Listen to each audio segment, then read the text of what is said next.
Hello all. We have a B6 Audi A4 Cabriolet here.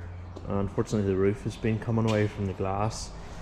I've had this car a couple of years and the glass was actually fine early on, but past couple of years I guess it started to peel away from the roof itself. I think it's a pretty common issue with the Audis of this era. So just a quick instructional as to how I've sealed this. So we've cleaned it up, obviously, got rid of all of the dust and dirt.